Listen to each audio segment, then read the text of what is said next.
Les presento a Pauline Cantor. Ella es periodista graduada de la Universidad Católica y máster en Relaciones Internacionales en la Universidad de Columbia. Es ex ministra del Deporte del gobierno de Sebastián Piñera II, y a lo largo de su vida profesional ha trabajado en el mundo público y privado, conociendo en profundidad sus oportunidades, brechas y necesidades. En el mundo público fue ministra del Deporte, donde implementó el modelo de centros Elige Vivir Sano, la política escolar de Crece en Movimiento, además de modernizar la gestión del deporte de alto rendimiento. También dirigió la Comisión Bicentenario para celebrar los 200 años de Chile, eso fue antes.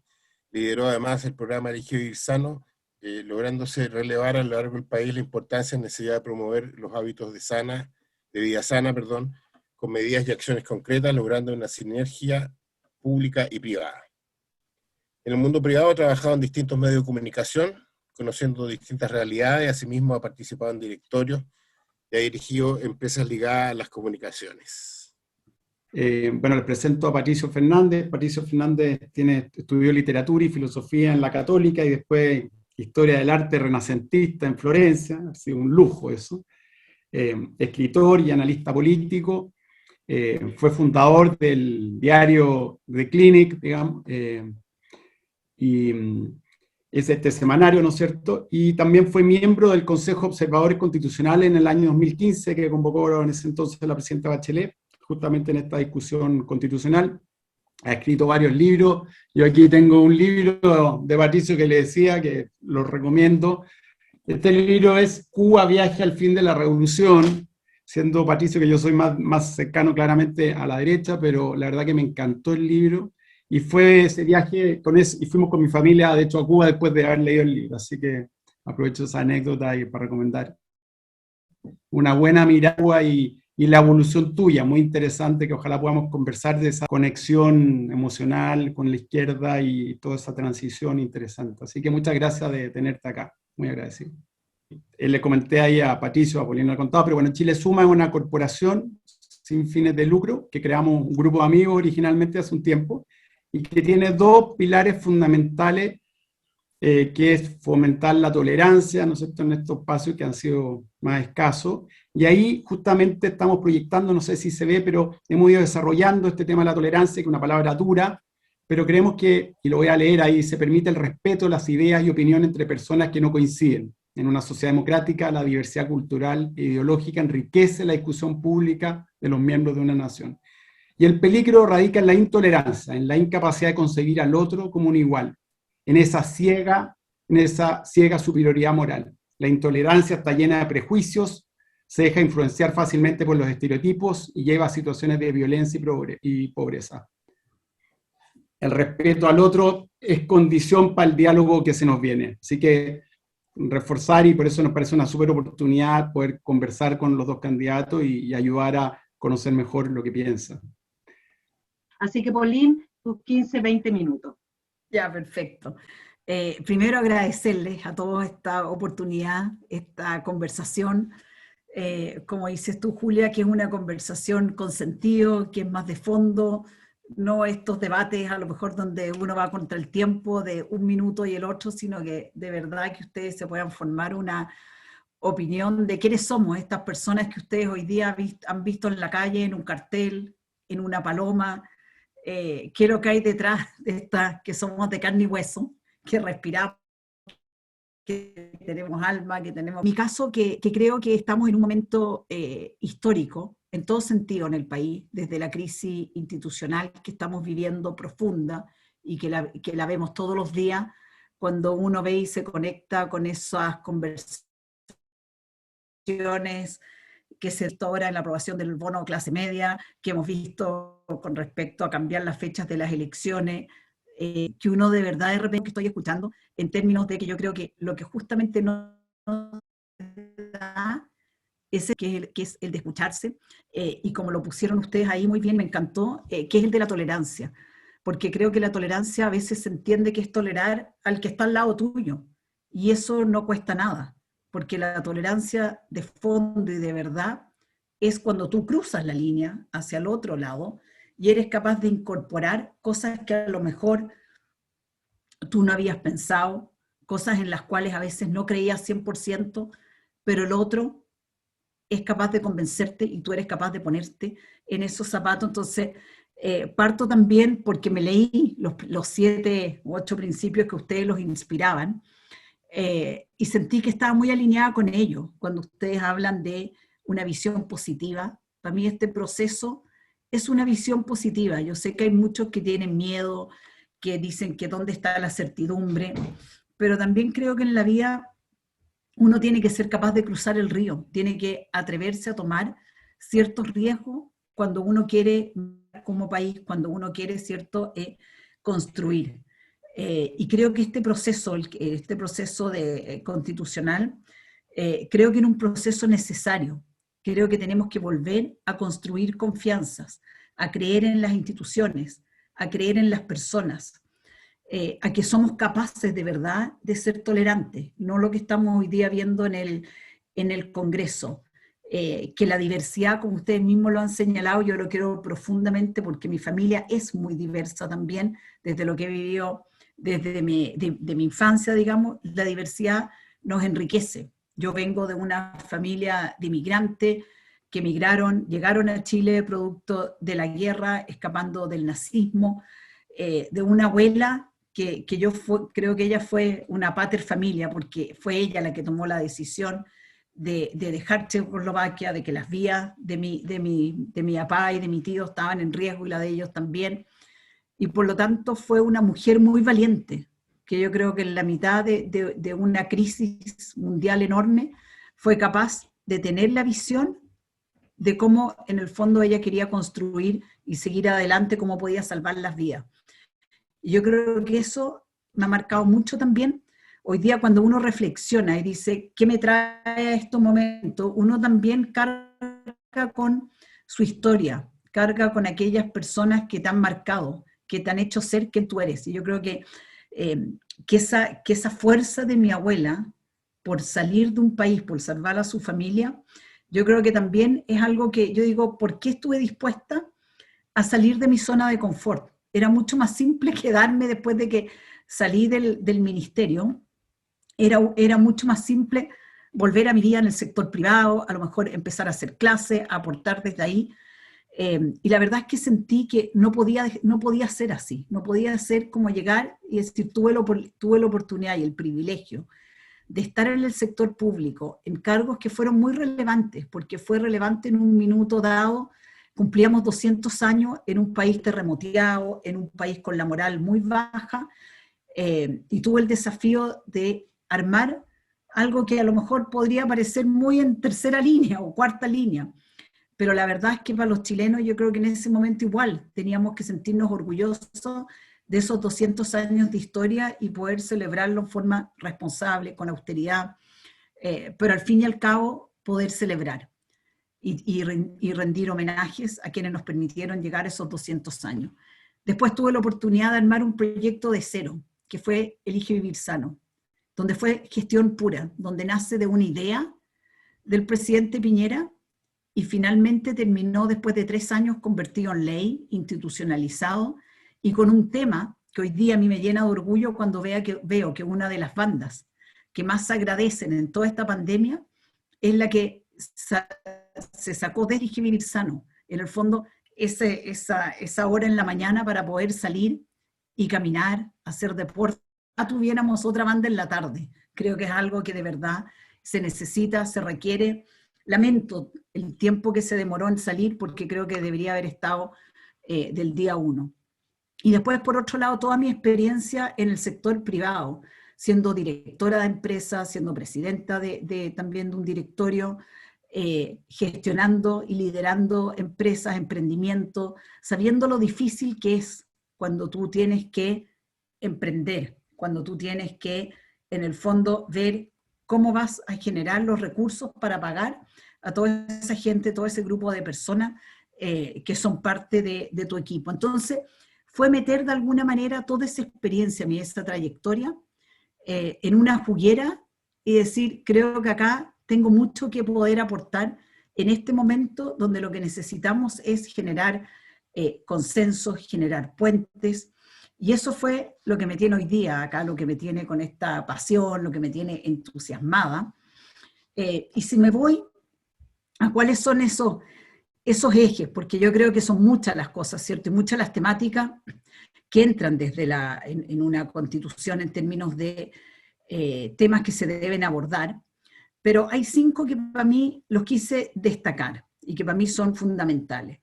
El primero de ellos es un Estado al servicio de las personas, es decir, el derecho a la buena administración pública, que nosotros de verdad podamos exigirle a la administración pública y al Estado que nos preste un servicio de calidad.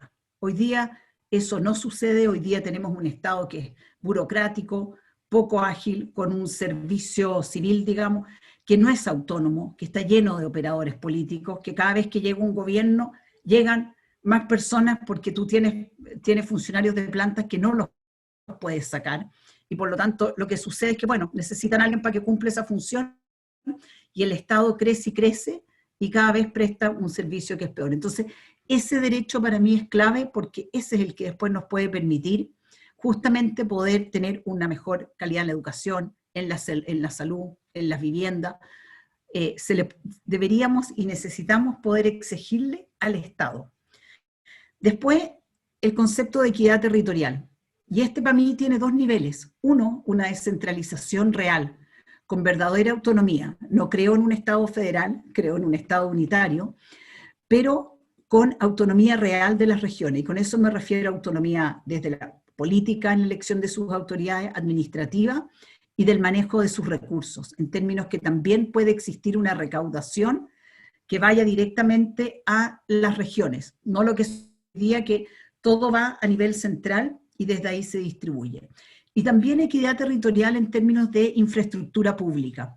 ¿Y con eso qué me refiero? Que la infraestructura pública debería tener un mínimo común, un desde de calidad para cualquier comunitaria, en los paraderos, en las áreas verdes. Creo que eso es algo que nosotros tenemos que trabajar, digamos, tenemos que llegar, ese tiene que ser un piso mínimo, y tenemos que trabajar sobre ese principio y ese valor. Después, la colaboración público-privada, también es fundamental. Creo que el desarrollo de un país se debe, hoy día en el siglo XXI, a una sinergia entre lo público y lo privado en beneficio de las personas y de la comunidad. Es una mesa de 3 patas. Yo creo que la época de los nichos, creo que ya pasó, y no podemos tener al privado en un lado, al público en un otro, que en otro lado, que es parte de lo que pasa hoy día. Creo que eso es fundamental, que podamos generar una relación más fluida y con todas las fiscalizaciones y transparencia y reglas de probidad que se requieren. Eso es fundamental. Después, la equidad de género. La equidad de género para mí no es un artículo, no es como un capítulo de la Constitución. La equidad de género tiene que ser un enfoque que esté presente en toda la Constitución. Y con eso, si voy solo para no entrar digamos, en todos los detalles, acá lo que buscamos, y yo creo que son muchas las mujeres que en el fondo se identifican, yo creo, no es que queramos que las mujeres sean más o tengan más beneficios, es tener igualdad, en todo sentido, desde los salarios, las oportunidades de trabajo, la corresponsabilidad, cero discriminación a la mujer y tolerancia cero a la violencia contra la mujer. Entonces, creo que eso es un aspecto fundamental de esta Constitución, que además se va a escribir en paridad y nos va a permitir a las mujeres poder aportar con esa mirada nuestra, que es distinta a la mirada que tienen los hombres. Y después, un quinto pilar tiene que ver con la participación ciudadana y la igualdad de oportunidades. Participación ciudadana, porque creo que hoy día es importante, cuando hablamos, ¿cierto?, de democracia. Yo creo en la democracia representativa, pero creo que también tiene que haber ciertas instancias donde los ciudadanos puedan sentirse más protagonistas. Y creo que un punto importante desde donde partir es justamente a nivel comunal.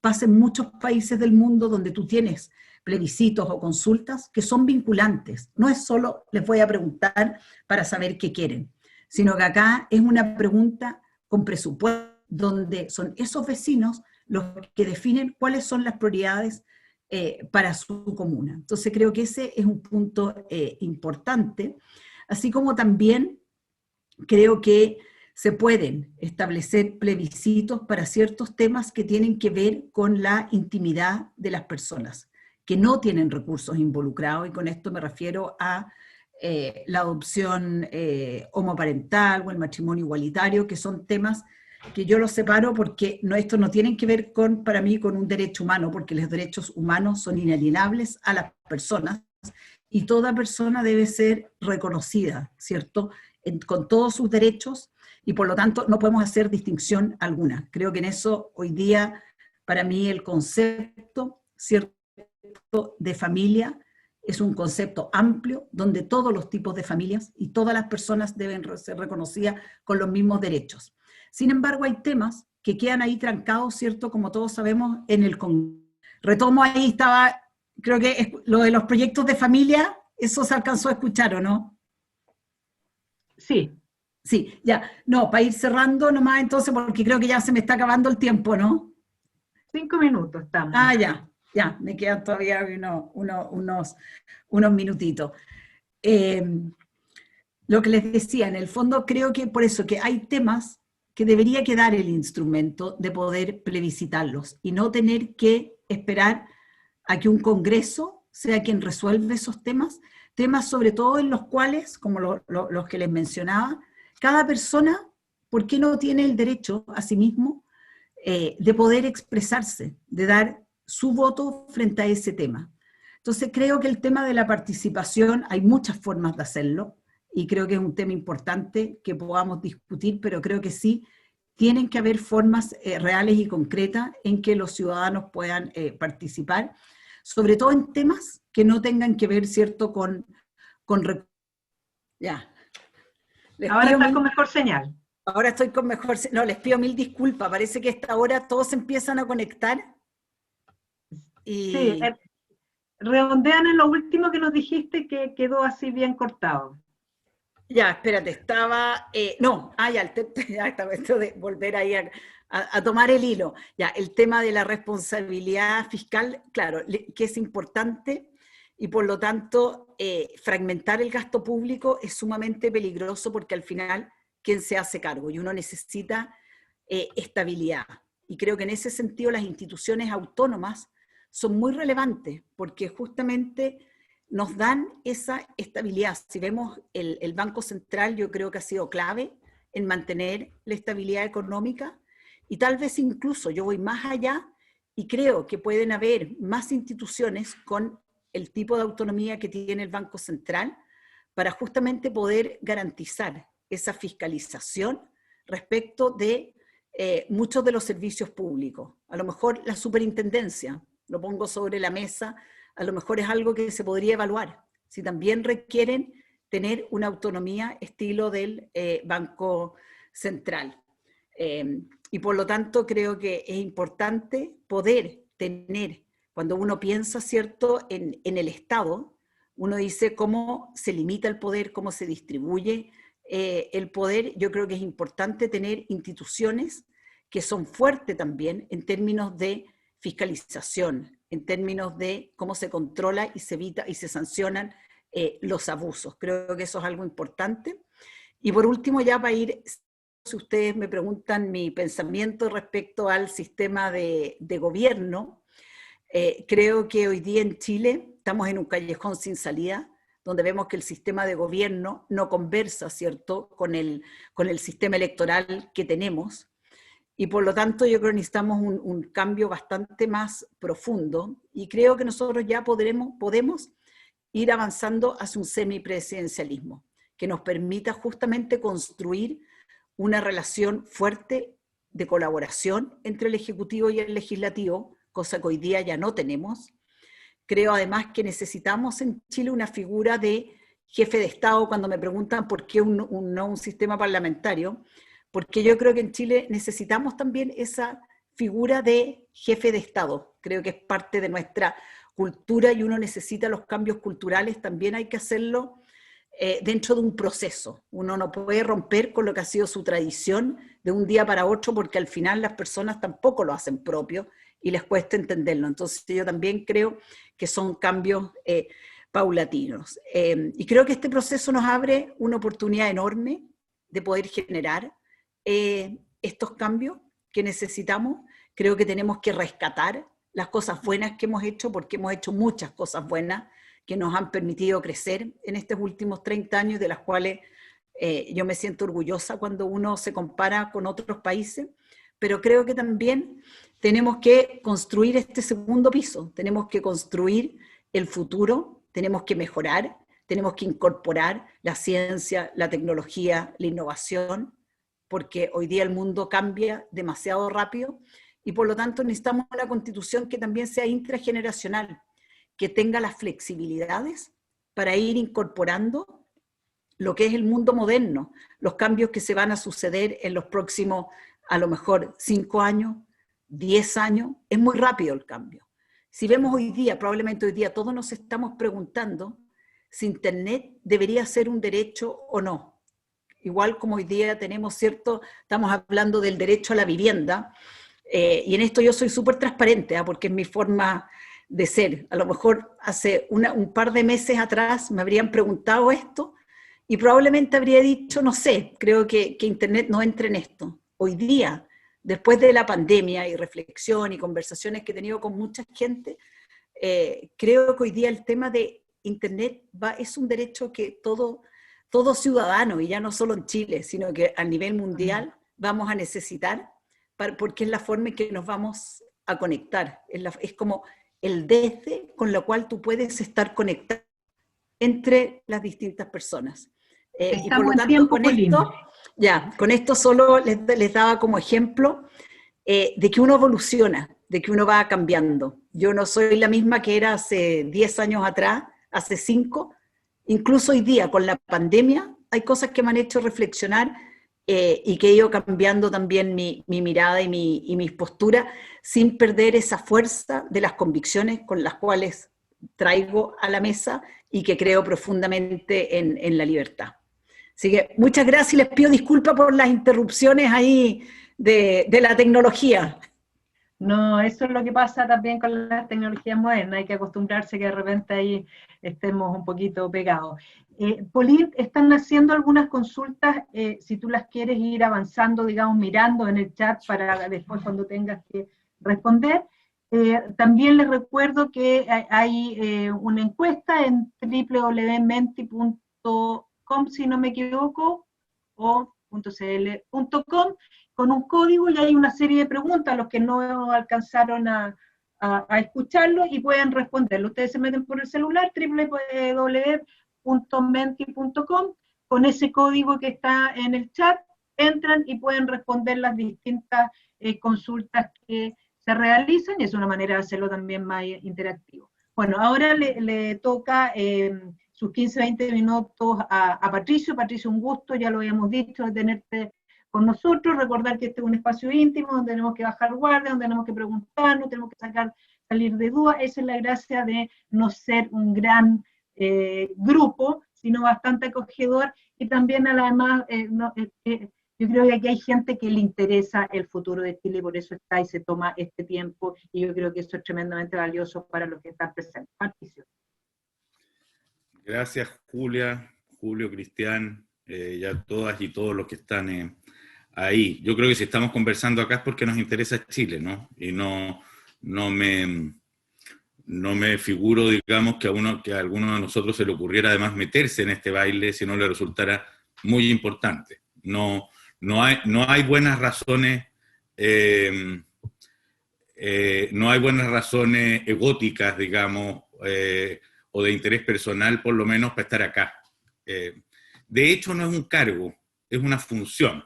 A lo que estamos postulando con Pauline es una función, que se trata de ir a escribir o querer representar a alguna parte de la comunidad que pone confianza en nosotros para generar este pacto. Me ha dado mucho gusto escuchar como fundamento del Grupo Chile Suma la palabra tolerancia, que fue la palabra, me acuerdo yo, que nos hipnotizaba a mí y a mi generación cuando hicimos el Clinic. La palabra que nos movía a hacer esto se llamaba tolerancia. Quiero recordarles que el año 1998, cuando nació ese pasquín, digamos en blanco y negro, no había ley de divorcio, existía censura cinematográfica, acababan de determinarse los hijos legítimos e ilegítimos, acababa de dejar de ser delito la sodomía, o sea, dos personas homosexuales encontradas en un lecho podían ser objeto de detención. Había solamente dos grandes medios de comunicación, que eran el Mercurio y la Tercera. No existía la Internet. Los primeros Clinic los diseñamos arriba de una mesa, en unas cartulinas que pegoteábamos con revistas, con fotos que recortábamos de revistas viejas. Chile era muy otro, digamos. Era muy otro. La Iglesia Católica contaba con un inmenso prestigio, en buena medida heredado también de su participación en la defensa de los derechos humanos antes. La transición era muy temerosa, todo lo que se hacía, a nosotros la palabra que más se nos adjudicaba era, y esta es una palabra que es como que hubiera salido del lenguaje público, digamos, éramos irreverentes. Esa era una palabra. Hoy día nadie acusa a otro de irreverente, digamos, imagínense. Es como que los quiebres, de hecho, en los conceptos de autoridad han sido tan grandes que son palabras que se usan poco. Desde entonces en Chile yo estoy tratando de contar en crónicas la historia de Chile, lo que voy viendo y lo que va pasando. Escribí el año 2011 un libro que se llama La calle me distrajo, en el que traté de relatar lo que era el movimiento estudiantil que estaba aconteciendo ahí. Fue el primer momento en que irrumpió con fuerza la idea de una nueva constitución. El momento en que en la historia que nosotros conocemos, si la contamos para atrás, que se instala como una demanda social, fue el 2011. Después empecé a escribir entre el año 2014 y el año 2018. Me la pasé en Cuba y en Colombia escribiendo ese libro que presentaba, que mostraba Cristian, que se llama Viaje al fin de la revolución, porque cuando apareció Castro y Obama en la televisión diciendo que restablecerían relaciones diplomáticas, a mí me pareció, yo que llevaba hartos años en esto de tratar de reporteando y participando de circuitos literarios, periodísticos en América Latina, eso invitaba a pensar en el último capítulo, el final de una gran historia por su largo, por lo determinante que había sido, en fin, que era esa historia del socialismo y la revolución en América Latina. Y estaba contando la historia de ese final, de eso se trata el relato, es la historia de un algo que termina, es de algo que desaparece. Y estaba yendo mucho a Venezuela, todo el 2019 me lo pasé en Venezuela para ver ya lo que era el último raspado de la olla corrupta de esa historia. Una situación que es francamente nefasta, y si se la conoce en detalle, lo único que puede hacer es sorprenderlos más respecto de sus miserias, corruptela y situaciones sociales que se han generado allá adentro, cuando vino el estallido social en Chile. Y me encontré de pronto y me pidieron de la editorial contar esa historia, y ya escribí otro librito que se llama Sobre la marcha, notas acerca del estallido social. Y con lo que me encontré fue con el final de otra historia. O sea, todavía no terminaba de contar la historia, el final, estaba terminando de contar el final de una versión del socialismo, la revolución y de una historia que había existido en América Latina, cuando de pronto irrumpió el final de una historia chilena. Que se la podrá llamar después el periodo neoliberal, que se la podrá llamar del periodo concertacionista, va a tener muchos nombres posibles, y su evaluación además tendremos mucho tiempo por delante para hacerla. Pero lo que resultaba bastante evidente es que había algo que estaba terminando ahí. Dicho sea de paso, para hacer un paréntesis, en los últimos 10 años han habido más de 90 estallidos sociales en el mundo. Todos coinciden en las características de no tener liderazgo partidario, de no contar con una figura que los encabeza, de ser convocado por las redes sociales y de tener bastante distancia con los medios de comunicación. Todos coinciden, esos 90 estallidos coinciden en eso. Y si les tuviera que adelantar una impresión mía, yo creo que pronto se viene el estallido en Cuba, y nadie va a decir que ese es el final del neoliberalismo. Estamos en medio de un cambio epocal y un cambio en las relaciones políticas. Aquí ya hubo como momento muy sorprendente la marcha del día 25 de octubre, quizás la marcha más grande que me ha tocado en mi vida ver por lejos, ¿eh? Y quiero decirles que vengo yendo a las marchas en Santiago y en otras partes de América Latina desde mediados de los 80, y yo nunca había visto algo así. ¿Qué es lo que había en las calles durante todo ese tiempo? Que dicho sea de paso, otra cosa para que tomemos conciencia, ese estallido que marchó en 1,5 millones de personas en Santiago fue en todo Chile, de Arica a Punta Arenas. Y los actos de violencia que se veían entonces se vieron de Arica a Punta Arenas. Hubo quienes querían creer que era más de las ciudades, pero que no se daba en el campo. La verdad es que si somos objetivos y rigurosos con lo acontecido, no es verdad. Hubo saqueos de supermercados en Granero, en pueblos chicos incluso. ¿Qué fue lo que creí ver ahí? Esto lo cuento porque es muy determinante para la manera en que yo por lo menos creo que hay que entender el proceso constituyente. Lo que yo vi ahí fue la irrupción de una inmensa cantidad de nuevas experiencias no vistas por el poder en el ámbito público. Irrumpieron en primer lugar jóvenes menores de 23 años. Es el primer grupo que irrumpió fuerte en el estallido social. Fueron jóvenes entre 16 y 23 años. Muchos de ellos todavía alumnos de liceo.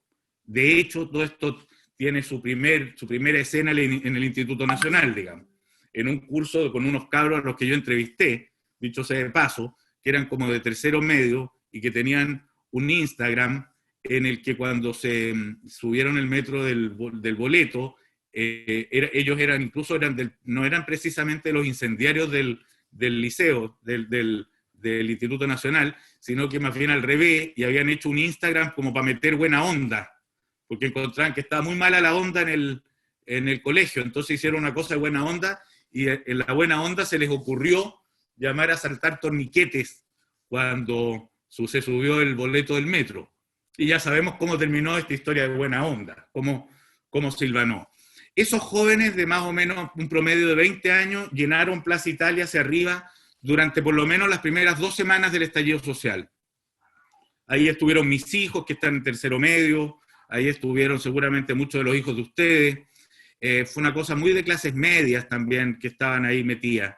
Y después empezaron a ir irrumpiendo nuevos ingredientes en esto. Esos nuevos ingredientes, ¿cómo lo resumiría? Resumiría que los dos grandes motores, esto para adelantarme, los dos grandes motores de ese estallido social fueron esta generación de jóvenes posteriores al Frente Amplio, no enchufaban en nada con el Frente Amplio, no tenían nada que ver con ningún partido político conocido, no se sentían ni siquiera militantes de la izquierda, no existía el Partido Comunista ni nada parecido. Esos jóvenes fueron el primer motor y el último fueron las mujeres.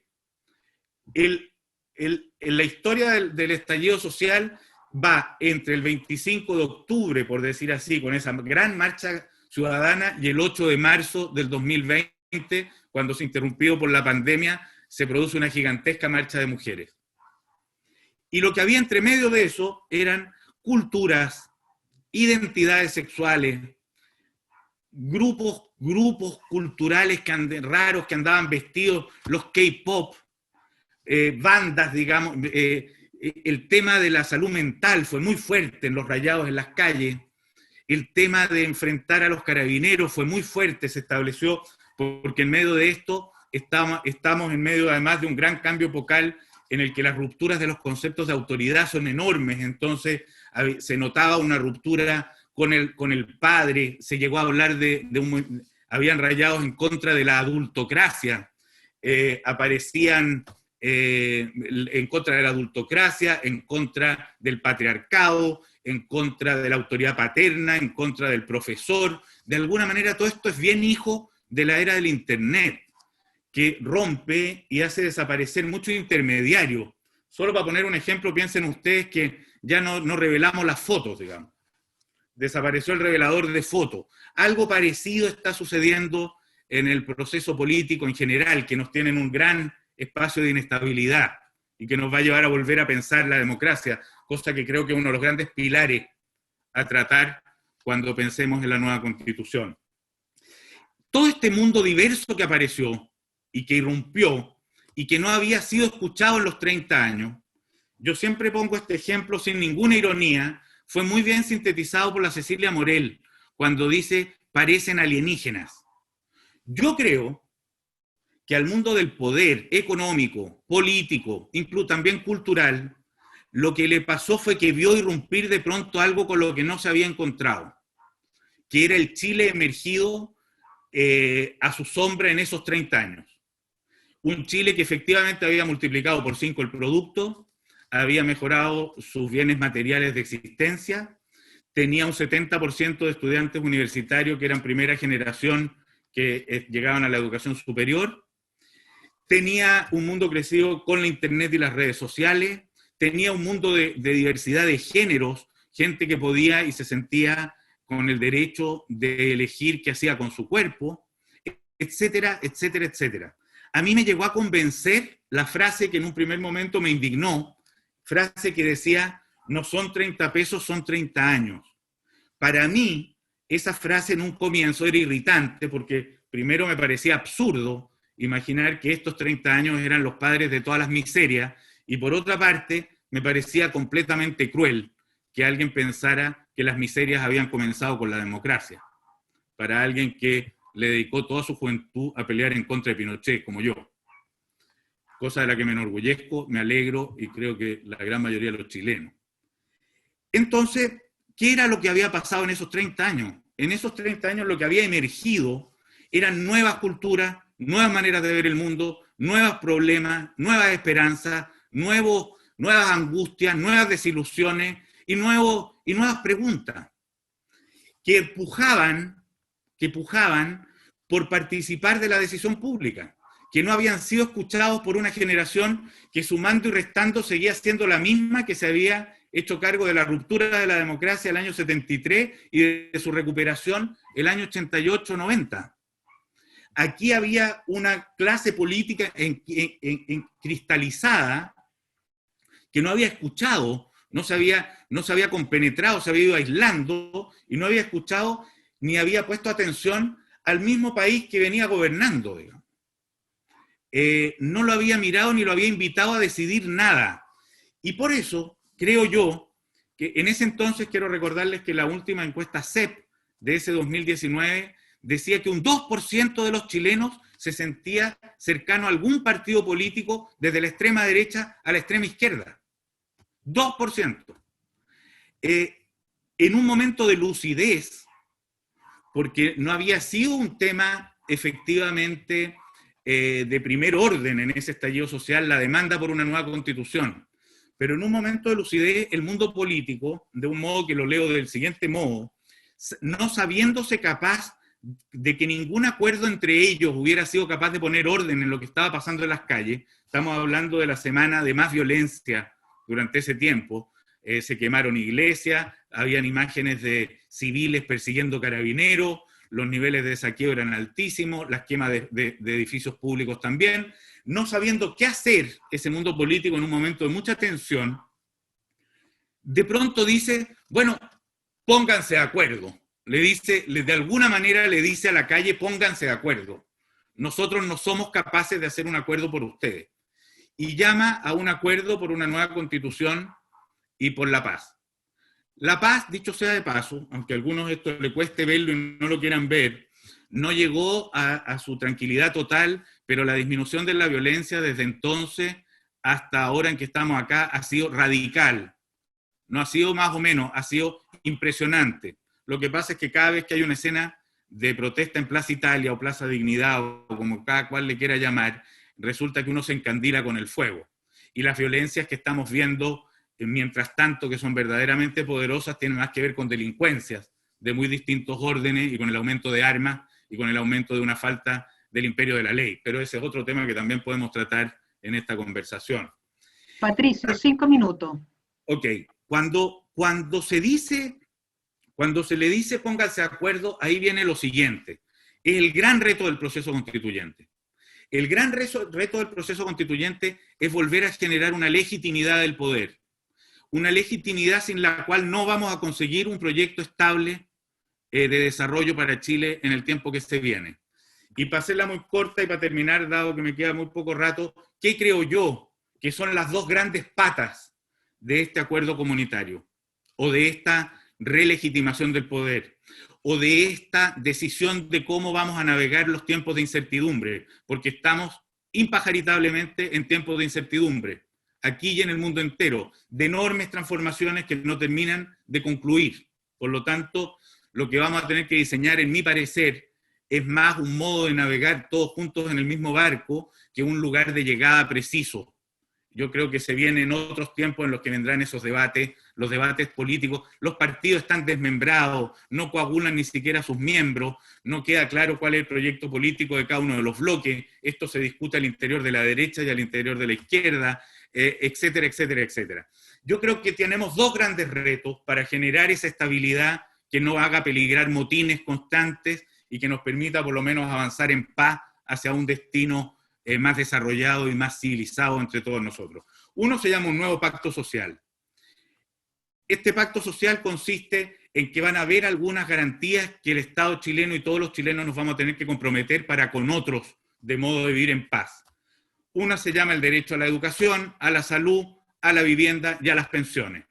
Les hago un paréntesis rapidito. ¿Por qué las pensiones se volvió el gran tema del estallido social? Porque todas esas generaciones que estaban protestando y que venían con esta mejoría material de sus vidas, llegan a un momento en el que están jubilando sus padres en masa. Es la primera generación que jubila en el sistema de AFP. Entonces, lo que se supone que es una historia feliz, termina mal. Y esos mismos jóvenes se terminan haciendo cargo de sus padres porque no tienen con qué vivir o porque no les alcanza. Tienen los medicamentos más caros de América Latina, pensiones bajísimas y están endeudados en general y tienen una salud cara. Bueno, por eso se volvió así. Yo diría que el gran compromiso son esos 4 derechos sociales, más algo que mencionó Paulín, sin ningún lugar a duda, el derecho a la conectividad. ¿Y por qué? Porque todos estos derechos sociales son esenciales para que no se genere marginación o sensación de segregación. Y por otra parte, y lo voy a hacer muy corto porque después voy a tener que desarrollarlo, es cómo se reajusta la democracia a los tiempos en que estamos. La desconcentración o redistribución del poder. Esto implica una decisión en un nuevo régimen de gobierno que matiza el presidencialismo, evidentemente, en primer lugar para responsabilizar al Congreso además de las decisiones, porque hoy día en el sistema que tenemos, con una falta de apoyo de la presidencia en el Congreso se las bate por sí mismo para su propia popularidad, cada uno por su lado. Les recuerdo que el 10% de la AFP no fue de izquierda, fue desde la UDI hasta todos los partidos de la oposición, porque cada cual se arregla sus uñas y se requiere responsabilizarlo. Por lo tanto, vendría bien un representante suyo en el gobierno para que se hace responsable de las medidas en el gobierno. Y también se va a tener que distribuir en el territorio, en las regiones, en las comunas, y esto agrega sin ningún lugar a duda el reto de mayor democracia directa. Yo ahora estaba leyendo hoy día justamente un artículo estupendo, que lo voy a echar a correr después porque creo que va a ser un tema de discusión constitucional, de Daniel Innerarity, un politólogo español, que habla del impacto de la inteligencia artificial en las democracias. Es evidente que en una comunidad interconectada, donde tenemos la misma información en Puerto Cisne que en Chungará y en Santiago de Chile al mismo tiempo, no se pueden tomar decisiones solamente cada 4 años. Van a haber aspectos en los que la participación ciudadana va a tener que ser significativa. Y esto va a encerrar dificultades y posibilidades.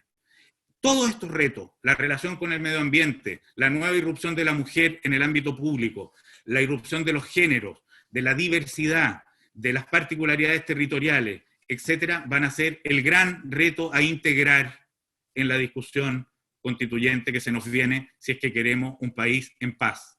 Si este reto constituyente genera la sensación de que muchos no se ven representados ahí, si es que este reto constituyente es la pelea de unos partidos políticos del siglo XX, si este reto constituyente es visto como la continuación de la Guerra Fría y no como su conclusión, como el resolver con los nuevos problemas y no los fantasmas del pasado, vamos a arriesgar además a que al final de este proceso, en el plebiscito de salida, no sean las mayorías las que se vean representadas ahí y sería una tragedia. La invitación en esto va a ser a la transparencia, a la participación, a convocar a la ciudadanía a que esté ahí y a los que creemos que podemos ser puente entre múltiples mundos, escuchando unos y otros y buscando respuestas conjuntas en lugar de participar del choque. Creo que... Tuviste los últimos 30 segundos cortados, yo no te corté, te lo prometo, así que si puedes cerrar en 30 segundos sería fantástico. No, no te preocupes. Creo que aquí hay un esfuerzo extraordinario por hacer que nos puede llevar a ser un país muchísimo más admirable, donde los jaguares de América Latina fueron un moco de pavo al lado de lo que nosotros nos podemos convertir si es que damos este ejemplo de civilidad a la hora de resolver nuestros problemas por el camino de la democracia. Creo que esta es una posibilidad estupenda. Y dejémoslo ahí para que conversemos. Entonces ahora te pediría, Patricio, que tú le hagas una consulta a Pauline y después Pauline te la haga a ti. ¿Ya? Partamos así, ya que así también puedes descansar de la conversación.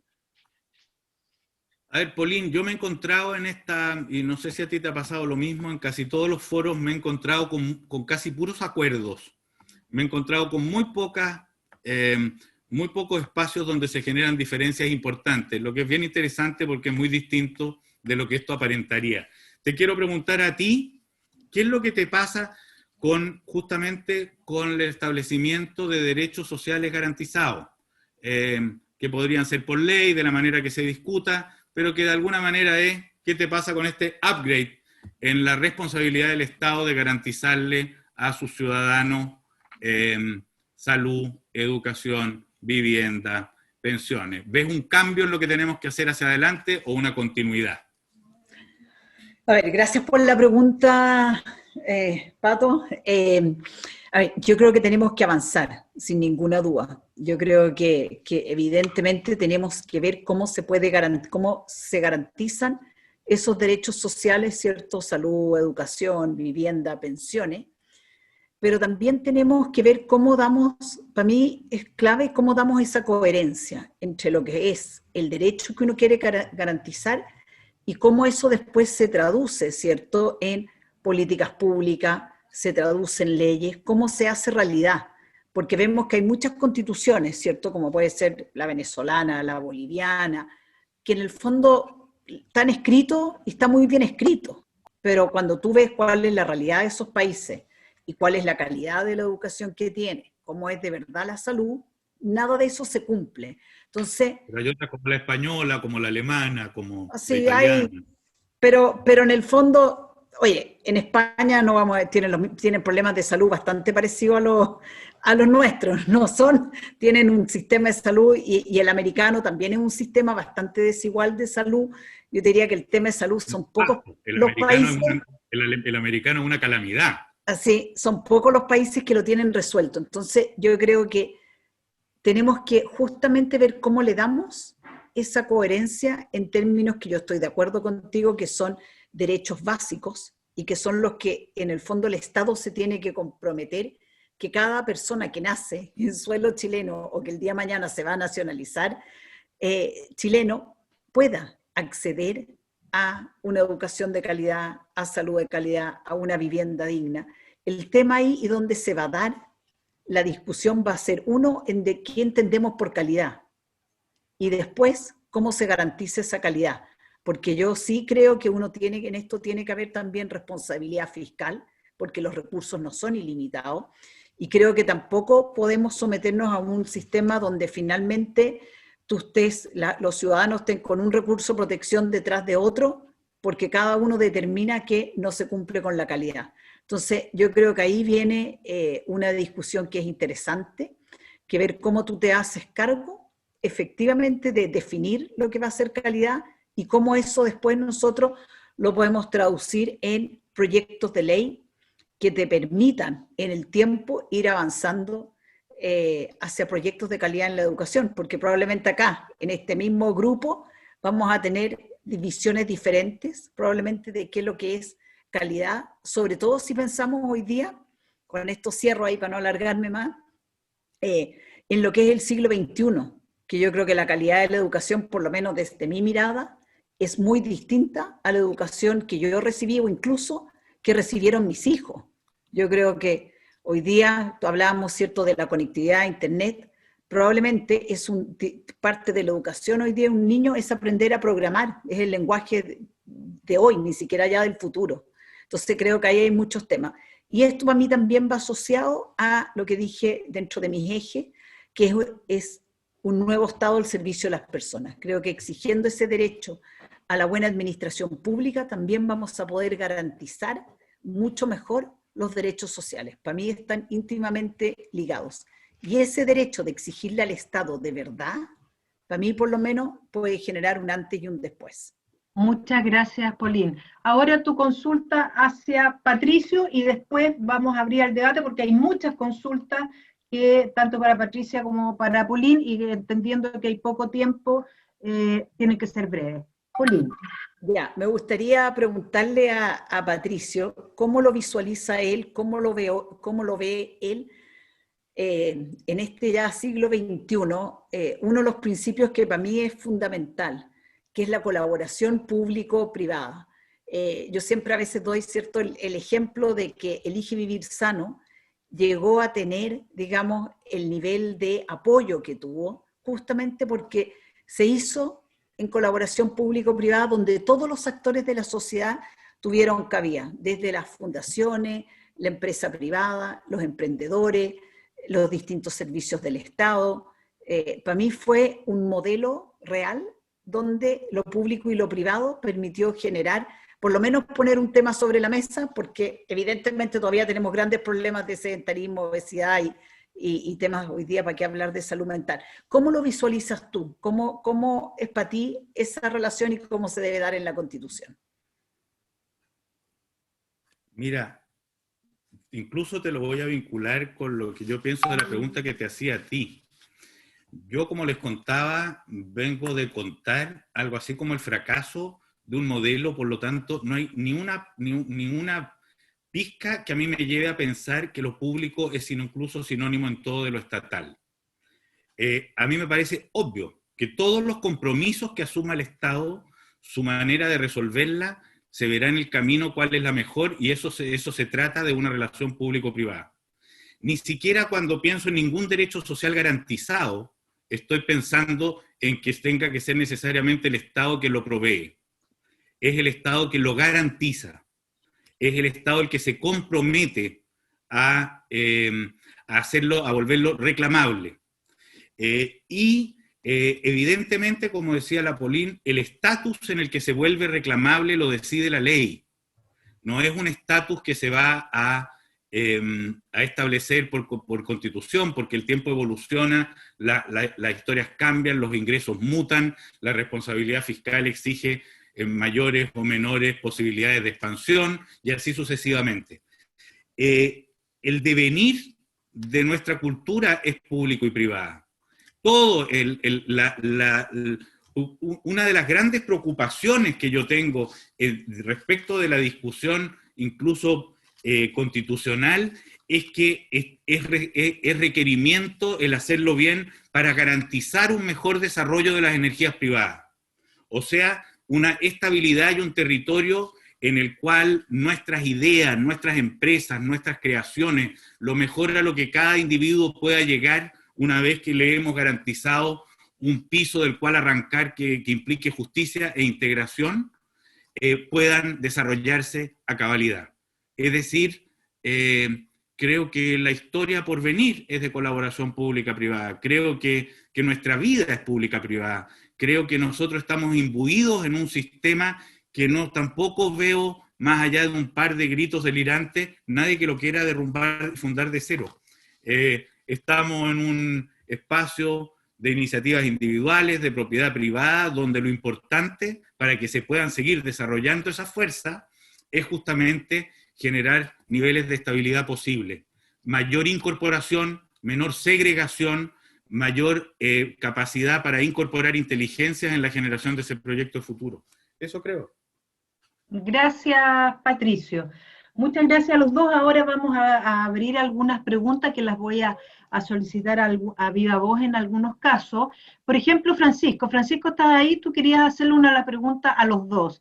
Lo único que te pido es que te acotes al tiempo para realizarla. No hay problema. ¿Se escucha? Perfecto. Súper, mira. Bueno, una de las instituciones que a mi modo más mal ha funcionado durante esta crisis, en mi modesta opinión, es el Congreso. Muchos casos, múltiples proyectos inconstitucionales de personas que han jurado cumplir la Constitución y las leyes. Múltiples acusaciones, proyectos inconstitucionales. Aparte de las acusaciones constitucionales, muchas veces motivadas por temas políticos y morales, sin mérito realmente de una acusación constitucional. Se censuran entre ellos bullying, funas, donde la superioridad moral justifica romper las reglas y donde parece que la única regla es romper las reglas.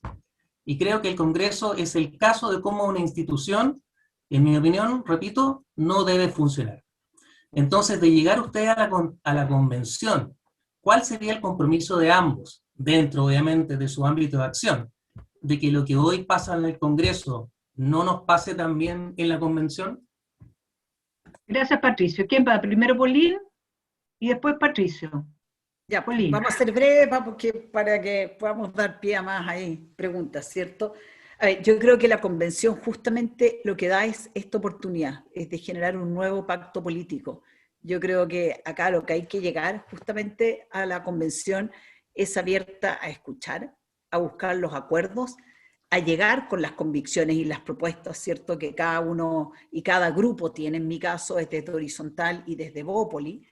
Y yo creo que acá justamente es este nuevo pacto, donde además, ¿cierto?, de los principios, las garantías y los derechos que se tienen que dar, necesitamos establecer un sistema de gobierno que nos dé gobernabilidad y que nos permita volver a confiar en las personas, confiar en el otro, confiar en las instituciones, y yo creo que eso es lo que el proceso y el acuerdo que ahí se logre, es lo que nos tiene que permitir llegar a eso. Si no, de lo contrario, la pega habrá quedado mal hecha. Yo creo que eso es importante, y lo otro que también es clave dentro de todo este sistema de gobierno y sistema electoral, es que no podemos seguir con representantes del 1%, porque yo creo que esa fragmentación finalmente ha hecho mucho daño. Por lo tanto, tenemos que buscar justamente ese pacto y esa forma de generar colaboración y mayorías para que quien llegue al gobierno efectivamente pueda gobernar. Porque hoy día vemos que finalmente tenemos un parlamentarismo de facto, y tú hiciste una descripción, Francisco, clarísima de lo que hoy día sucede. Es como un circo romano. Eso es lo que estamos viendo. Muchas gracias, Polín. Patricio. Yo creo que a la convención la va a ayudar, o sea, tiene un requerimiento acordado previamente, que es acordar cada una de las normas por 2 tercios de los miembros. Los 2 tercios de los miembros ya van a generar la necesidad de construir un espacio amplio. Esto está además ayudado con la página en blanco. La página en blanco, la hoja en blanco, que algunos la relatan como si fuera una idea revolucionaria en el sentido de fundar el mundo de nuevo, no tiene que ver con eso. Es la manera de sacar la extorsión de que, no produciéndose el acuerdo de dos terceras partes, no hay una norma previa que queda, que es lo que es una mínima acción de justicia para poder generar, digamos, acuerdos, evidentemente, porque si no, 1 tercio tendría la posibilidad de imponer a los otros 2 tercios. Le tengo mucha fe a la composición paritaria. Se va a generar, aquí adentro va a haber una mitad de mujeres que van a generar otro tipo de lealtades que las acostumbradas. Le tengo mucha esperanza a eso. Los candidatos independientes, así sea llevados por partidos, son más del 60% de los postulantes a la convención. Tengo fe de que ese mundo independiente, dentro del que me siento parte, tiene unas libertades mentales y unas independencias a la hora de decidir mucho más grandes que otros. Y agregaría una cosa además: el sistema de partidos se va a tener que repensar muy fuertemente, ¿eh? porque todo esto no se resuelve. Cada vez que se habla de cómo ha actuado el Congreso. Una cosa es que va a haber que hacer un cambio institucional en su funcionamiento, que lo mencionábamos un poco antes, para darle más atribuciones de modo de responsabilizarlo. Pero acuérdense también que cada uno de los partidos nunca le hizo caso, no le hace caso hoy día a las instrucciones partidarias. Hay partidos que deciden sus directivas con menos de 3.000 votos, otros con menos de 1.000, y esos partidos toman decisiones a nivel nacional que no se justifican. Algo va a tener que movilizarse ahí y sustituirse en el mismo proceso constituyente, así no sea necesariamente una norma constitucional. Muchas gracias, Patricio. Tengo a Ricardo Delgado, que hace rato me había levantado la mano y además lo había pedido por chat. Así que, Ricardo, tu consulta, si quieres, levanta el micrófono, cortita y precisa para los dos. ¿Aló? ¿Ahí sí? Perfecto. Ya. A ver, bueno, me presento, soy Ricardo Delgado, trabajo con Tere Mariñovic, también como candidata constituyente, y escucharlos a los dos parece ser todo muy, muy bonito, casi como que ninguna diferencia entre una postura y otra. Y quisiera saber que aparte de escuchar la palabra neoliberalismo, dictadura y Pinochet en los argumentos para ser constituyente, ¿qué otras cosas se podría esperar de cada uno de los candidatos como para poder realmente hacer una diferencia entre uno y otro? Porque en verdad, entre Paulín y Patricio no veo mucha diferencia. Yo soy homosexual, soy de derecha claramente, y como este espacio de tolerancia se promueve, lo que menos he recibido después del 18 de octubre es tolerancia.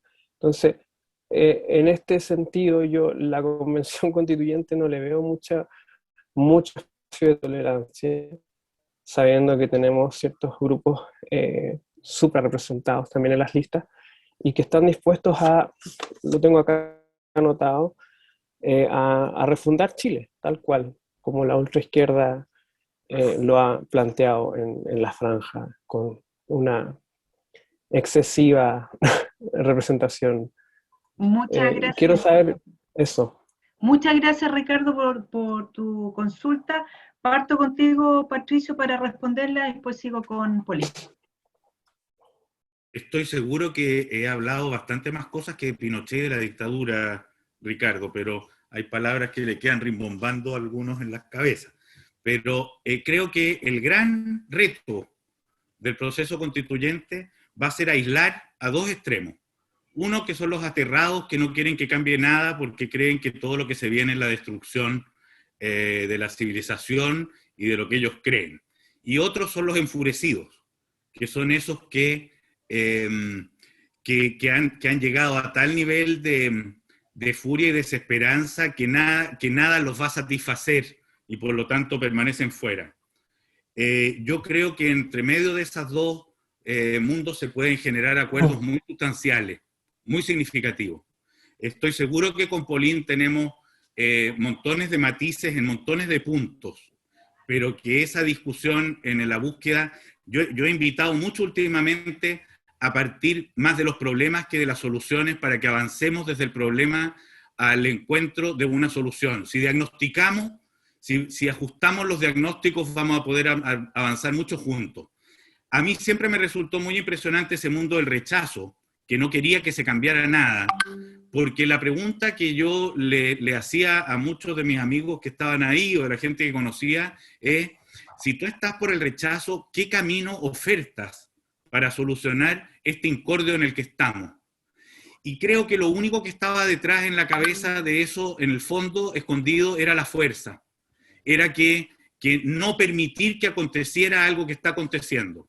En el mundo en el que estamos, y Chile está haciendo acá una jugada muy digna y muy republicana, y por eso tenemos que dejar lo mejor nuestro para que esto funcione, quienes creemos en la democracia con mucha convicción, es que estamos buscando una solución conjunta, no la imposición de un grupo de una solución al otro grupo.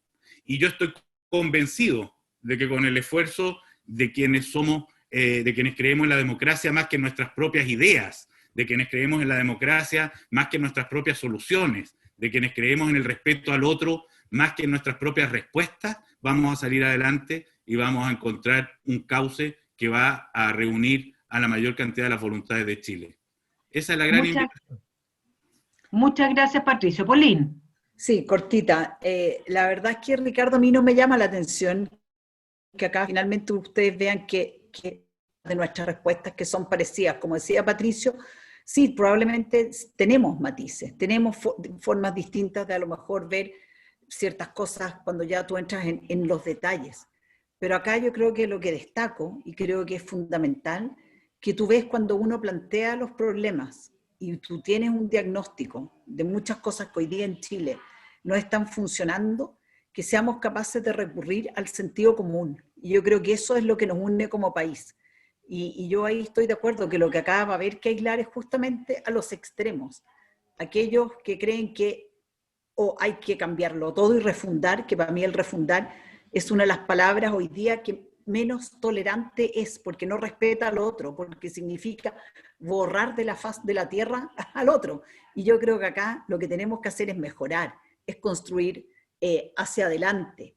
Y por lo tanto creo que ese extremo no es bueno, así como también aquellos que sostienen que todo está perfecto y que no hay que cambiar nada.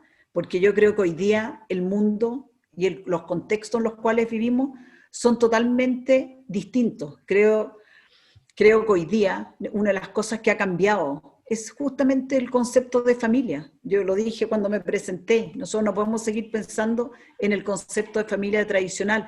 Hay muchos tipos de familia y todas tienen que tener los mismos derechos. ¿Por qué hoy día una va a ser mejor que otra? El mundo hoy día no es así. El mundo es diverso, el mundo es amplio, el mundo es cambiante y justamente nosotros tenemos que tener la capacidad de ir evolucionando. No nos podemos quedar pegados en formas de pensamiento que en el fondo te van llevando, cuando tú ves cómo se van generando nuevos pensamientos, nuevas ideas, nuevas generaciones, uno también tiene que ser capaces de cómo eso lo va incorporando, manteniendo siempre, creo yo, muy importante los equilibrios y la certeza. Pero creo que es positivo que muchos de los candidatos que nos hemos enfrentado en los foros, si bien venimos de distintas tendencias y estamos unos a un lado, unos en el oficialismo, otros en la oposición, piensa tú que yo fui ministra de este gobierno y me siento orgullosa de haber sido ministra, seamos capaces de encontrar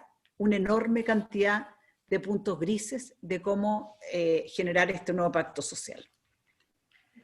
Gracias, Polín. Mira, vamos a, Patricio se tiene que retirar, hay varias preguntas todavía para Patricio y para Polín, pero hay una pregunta, Patricio, de Cristian Román, yo no sé si la quieras hacer tú o la hago yo, y con esa pregunta tú respondes, Patricio, y cierra, recordar que los dos candidatos van por el distrito 11, dice, la legitimidad y la justicia son dos pilares en tu programa, la sensación de, abre comillas, injusticia es la principal causa de la crisis de octubre. En tu opinión, ¿cuáles son los tres elementos que tú consideras esencial lograr plasmar en una nueva constitución para acercarnos a un país más justo? Lo voy a contestar bien rápido, porque desgraciadamente, porque esto daría para una conversación harto más larga.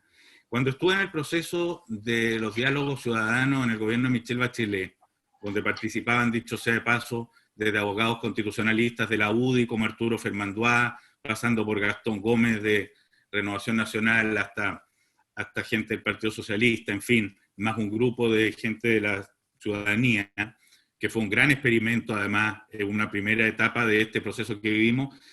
El valor más enfatizado por la población, los más de 250.000 personas que participaron, fue la justicia. Y tiene que ver, no lo pondría en el terreno tan amplio como de decir que de la justicia, digamos, en todos los ámbitos. Esto estaba muy marcado por el hecho de que los tribunales a unos los trataban de una manera y a otros de otro, directamente. Y voy a decir otro dato que me lleva a un gran tema que para mí es fundamental en la nueva Constitución, que es generar esa legitimidad, tiene mucho que ver con el esfuerzo integrador, con cambiar el eje de la competencia, tan de los 80, de la competencia y la iniciativa individual, sin borrarlas, por supuesto, al de la colaboración y la sostenibilidad. yo creo que les voy a decir solo un ejemplo que permite, con esto voy a terminar, porque lamentablemente no lo alcanzo a desarrollar. Conversando con el cura Juan Roblero, el capellán de la penitenciaría de Santiago, él me decía que tras 10 años trabajando en la penitenciaría, él podía testimoniar que quienes estaban en la cárcel, que los presos eran la continuidad de ciertos barrios. Que eso era un preso. La cárcel pública es la continuidad de ciertos barrios. Si nosotros no entendemos que cada vez que generamos marginación, así sea en la Araucanía, en las poblaciones marginales, en las decisiones, y por eso es que es coherente el ver cómo integrar en el sistema democrático, en nuestro sistema de gobierno y de participación, y también cómo hacer sentir a los otros parte de las responsabilidades colectivas. Lo que estamos generando son espacios de violencia y corrupción. Son espacios, esos son los mismos que después roban, que salen de la ley. La paz social no se va a conseguir en primer lugar levantando muros y armando policías. También hay que pensar en las policías inteligentes, efectivas, con cercanía con la civilidad exacta, etc. Pero se va a consistir integrando. Y creo que ese es el gran reto de esto, hacer que muchos se sientan parte de estas decisiones, hacer que muchos se sientan parte del proceso de mejoría del país, generar la convicción de que estamos avanzando lentamente, porque no sucederá al día siguiente de que se falle la Constitución, hacia una comunidad más integrada, más participativa, tienes en un Estado con nervios. Bueno, parece que ahora estoy o no. Sí, ahora estás, Patricio, estabas medio cortado. Bueno, ya, termino con esto. Un Estado que va a tener que tener más personalidad, que va a requerir, que no por eso va a ser más dueño de los medios, ni más interventor en las vidas privadas, pero que va a tener más responsabilidades en las decisiones colectivas. Y creo que lo podemos hacer muy bien. Un Estado más democrático, respetuoso de las libertades, de las particularidades, etcétera, etcétera. No se acaba el sistema capitalista, no se confunda el mundo de nuevo, no se trata de nada de eso. Se trata de que participan más actores en las decisiones por venir y generan mayor paz social para los proyectos que todos queramos llevar adelante. Y me despido corriendo porque me tengo que pasar a otro baile.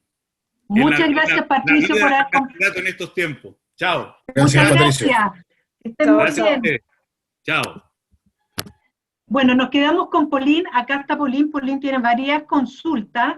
Ya hay una que está Verónica. Yo no sé si Verónica, si tú la quieres hacer directo. ¿Dónde estás, Verónica?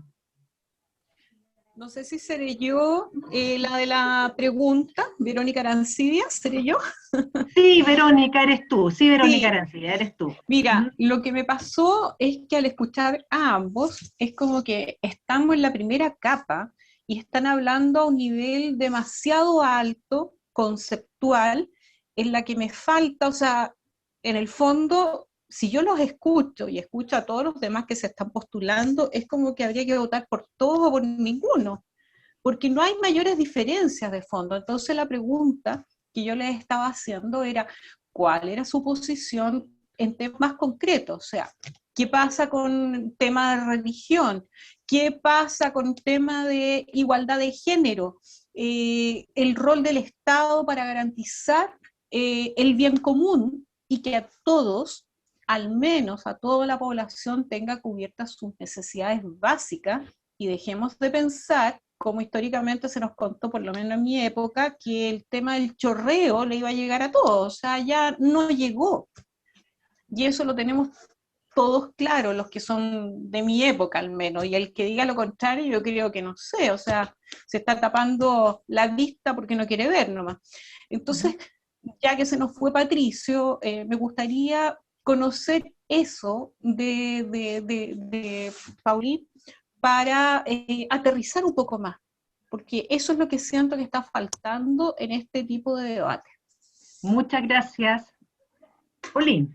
Sí, gracias. He tratado de ser ahí, Verónica, lo más concreta en términos de, obviamente que la libertad de culto es parte, digamos, está en nuestra actual Constitución, tiene que seguir estando, y yo creo firmemente en las libertades individuales y en que cada persona pueda desarrollar su proyecto de vida, tanto en lo profesional como en lo personal. Por eso que he sido clara en tu pregunta ahí por identidad de género. Creo que hoy día todos tienen que recibir los mismos derechos y el mismo respeto. No se puede distinguir. Así que, por lo tanto, yo creo que ahí es una mirada 100%, digamos, liberal y de respeto y de derechos con respecto a que todo ciudadano chileno debe tener, independiente de su identidad de género, su identidad sexual o el proyecto de vida que quiera desarrollar. Lo importante siempre es que cualquier cosa, ¿cierto?, se tiene que dar respetando al otro. Hablamos ya de los derechos, para no repetirme, que en términos de los derechos sociales, tú preguntas ahí con respecto al tema del chorreo. Yo creo que eso tiene que ver justamente con, más que con la Constitución, tiene que ver con el tipo de leyes y de políticas públicas que tú vas a generar justamente para poder, cómo se van a garantizar después esos derechos, cómo nos vamos a preocupar de tener una salud de calidad, cómo le vamos a exigir al Estado, qué va a pasar con la inamovilidad de los funcionarios. Por lo tanto, creo que vuelvo ahí al principio de los derechos que quedan establecidos en la Constitución. Lo importante es la forma en cómo queden redactados para que eso después pueda dar un mandato claro tanto al Ejecutivo como al Legislativo. Muchas gracias, Pauline. Julio, yo sé que estás por ahí, tú tenías una consulta a Pauline, si quieres hacerla tú. Sí. Bueno, lo que yo quería preguntarte, Pauline, ¿qué piensas tú sobre el camino hacia un Estado más eficiente? En que sus actores pudiesen estar, como todos nosotros en el mundo privado,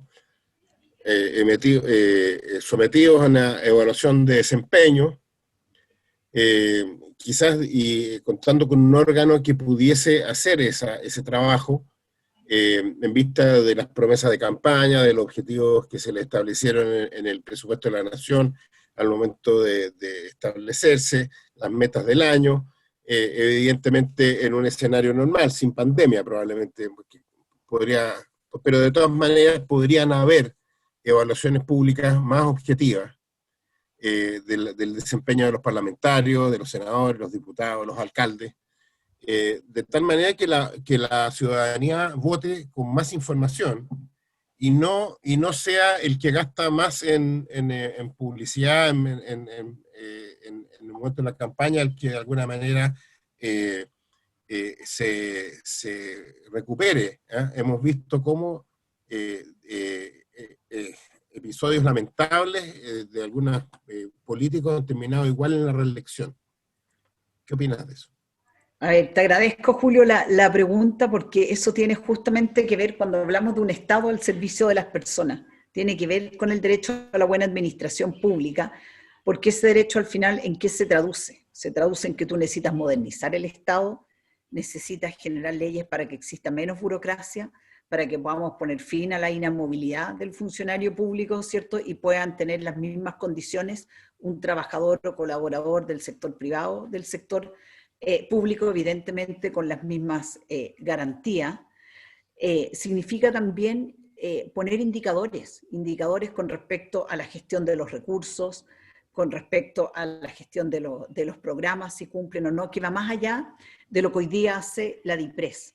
Y yo creo que puede ser un buen tema y una buena forma de abordarlo, si también se hace a través de una institución autónoma, así como tenemos, como yo decía, yo creo mucho en instituciones autónomas, y creo que tal vez podríamos avanzar y tener una institución que nos permita justamente evaluar si los servicios que está prestando el Estado y esos derechos sociales se están cumpliendo o no, de qué forma, con qué recursos, y que salga del propio aparato estatal, como hoy día es con la DIPRES. Hoy día es la DIPRES que es la que te evalúa.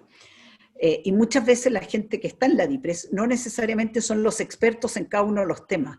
Entonces, probablemente no vas a poder evaluar todo y todos los programas en un año, pero esto es como te cayó, te tocó.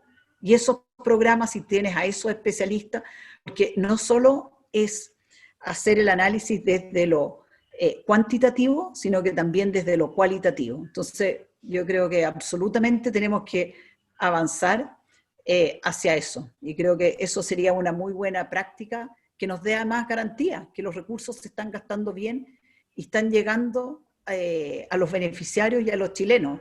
Así yo acá podría estar, y con esto ahí cierro, podría estar mucho rato dándoles ejemplos de cómo la administración pública funciona mal, la cantidad de fondos y recursos mal gastados, de licitaciones mal hechas, así, es infinito. Y por lo tanto, yo creo que más que, yo creo que no necesitamos más recursos, si lo que necesitamos es que se gestionen bien. Eso. Gracias, Pauline. Se agradece la pregunta, Julio. Tenemos la última consulta, la verdad que hay varias más, pero estamos con el tiempo acotado, dimos plazo o nos autodecidimos que teníamos que terminar un cuarto para las 9, porque cada uno tiene su función y sobre todo los candidatos. Ya se nos fue Patricio. Alexei, tu consulta, fuiste uno de los primeros que consultaste y yo te dejé, por ser director, te dejé bien a la cola, así que por favor. Gracias, Julia, pero la verdad que era muy similar a la pregunta de Julio. Sí, lo que yo podría agregar nomás, me gustó mucho tu respuesta, y si podría profundizar más, es que siento que actualmente, y quizás es una opinión mía, pero la he escuchado bastante, es que la política se guía porque los candidatos como que promocionan buenas intenciones o adhieren a ciertas ideas, etc. Ahora hay una discusión más profunda, más seria, que a veces va totalmente en otro carril con lo que está promocionando la gente. Y siento que la Constitución debería ser seria, entonces me pregunto cómo poder bajar, como decía Julio, el tema a que Chile se administre por resultados, para que en el largo plazo, en los próximos 30 años, realmente dejémonos de hablar y resultemos. Dejemos de ser una apuesta y resultemos. Esa es mi pregunta. Ay, yo creo que ahí tú usaste, creo que fuiste tú, Alexei, que usó la palabra accountability, que es una palabra que en inglés resume muy bien lo que uno justamente quiere buscar, es cómo tú respondes, cómo respondes frente a aquella responsabilidad que se te dio en el manejo, ¿cierto?, de recursos, de programas, de políticas.